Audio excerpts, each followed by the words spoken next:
Bienvenidos de nuevo y seguimos en el tema de Deep Learning o aprendizaje profundo. En particular vamos a hablar sobre las redes neuronales y el proceso de propagación hacia atrás. Ya casi sabéis todo lo que hace falta en el proceso de selección directa de la información, de cómo la información se transmite desde la capa de entrada hasta la capa de salida. Incluso hemos hablado de la función de costes y la actualización con gradiente descendente de los valores de los pesos. Todo esto, fijaros que es una propagación de la información hacia delante, pero en cierto momento también vamos hacia atrás, de modo que en lugar de solo poder propagar la información hacia adelante, desde el momento en que calculamos los errores y esos errores se transmiten hacia atrás para corregir los pesos, estamos hablando de una propagación hacia atrás o en inglés backpropagation.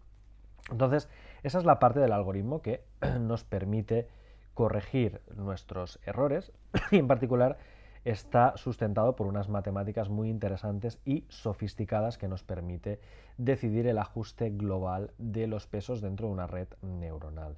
Entonces, la clave es recordar que la propagación hacia atrás es una de las últimas fases de cada una de las iteraciones de la red neuronal, de modo que todos los pesos de la red neuronal se ajustan simultáneamente. Entonces, si tuviéramos que hacerlo manualmente o con algún tipo de algoritmo, primero calcularíamos el error cometido en la predicción final y luego de intentar entender qué efecto tiene cada uno de los pesos en la repercusión final de la predicción, de algún modo ajustaríamos todos los pesos de forma independiente o a la vez, individualmente, sin que el cambio en uno afecte siquiera al valor que le daremos a otro, ¿de acuerdo?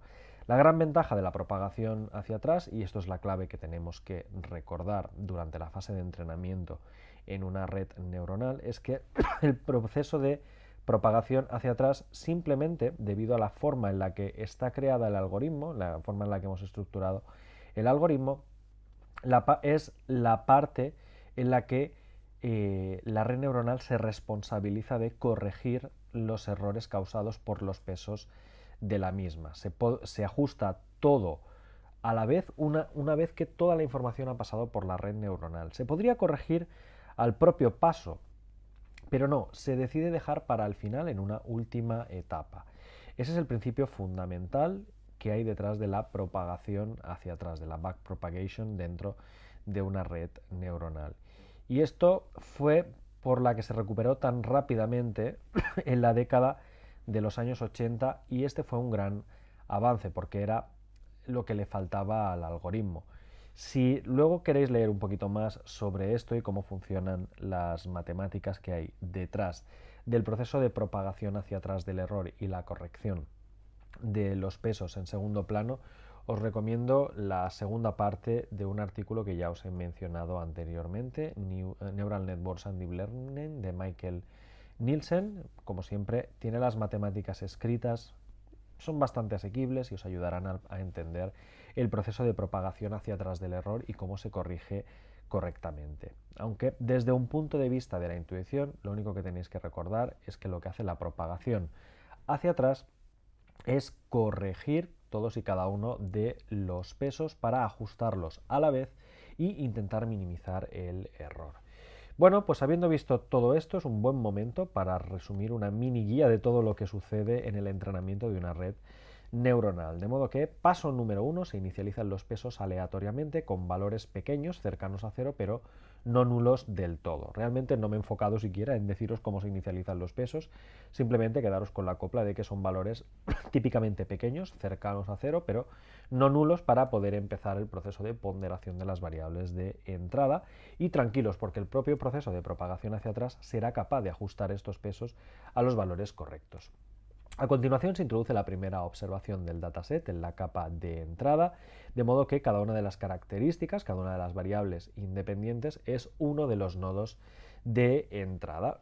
Paso número 3 es la propagación hacia adelante, porque la función de activación lo que hace es, bueno, la información va pasando a través de la sinapsis de una neurona a la siguiente y cada una de esas neuronas se activan o no en función de los valores y de la función de activación que hayáis elegido.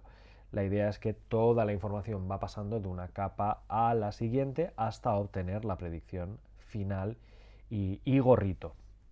A continuación, comparamos el valor de I-gorrito, la predicción, con el resultado real y medimos el error, la función de costes. Una vez que hemos medido el error, tenemos que actualizar las ponderaciones en función de cuánto de responsable del error es cada una de ellas. De nuevo, por la propia construcción del algoritmo, esto es la parte de propagación hacia atrás y en este caso de derecha a izquierda propagamos el error y actuamos para actualizar, cambiar los pesos que realmente sean los responsables del error cometido. En este caso existe una variable llamada el ratio de aprendizaje que gobierna cuál es el máximo que debe cambiar un peso de una iteración a la siguiente, que también es bastante interesante y veréis que aparece luego en nuestros algoritmos. Y esto precisamente es lo que se llama el aprendizaje por refuerzo, ¿de acuerdo? Porque vamos reforzando y repitiendo pues todos estos pasos del 1 y del 5 hasta llegar a un resultado final.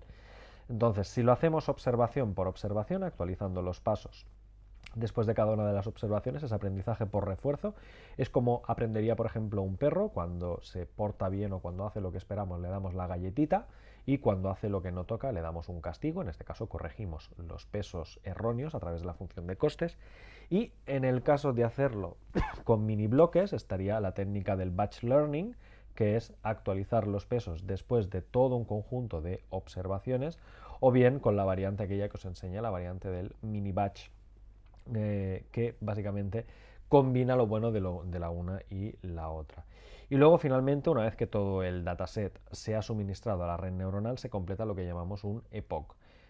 A partir de aquí podemos repetir todo el proceso y hacer todos cuantos epochs queráis. Cuanto más queréis entrenar, mucho mejor, por supuesto, hasta ajustaros correctamente al cómputo final del error en base a estos pasos, ¿de acuerdo? Estos son los 7 pasos que tenéis que seguir para construir una red neuronal artificial y precisamente son los que veréis aplicados, por supuesto, a partir de las próximas clases, tanto en R como en Python.